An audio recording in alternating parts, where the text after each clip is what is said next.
ഭുജംഗാസനം. കമിഴ്ന്നു കിടക്കുക.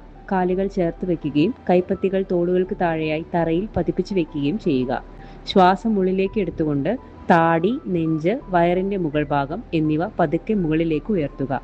കൈമുട്ടുകൾ ശരീരത്തോട് ചേർത്ത് പിടിച്ച് തല പുറകിലേക്ക് വളച്ച് മുകളിലേക്ക് നോക്കുക. ഈ അവസ്ഥയിൽ 15 തൊട്ട് 30 സെക്കൻഡ് ശ്വാസമെടുത്ത് സാധാരണ നിലയിൽ തുടരുക. ശ്വാസം വിട്ടുകൊണ്ട് സാവധാനം നെഞ്ചും തലയും താഴേക്ക് കൊണ്ടുവന്ന് പഴയ സ്ഥാനത്തേക്ക് വരിക.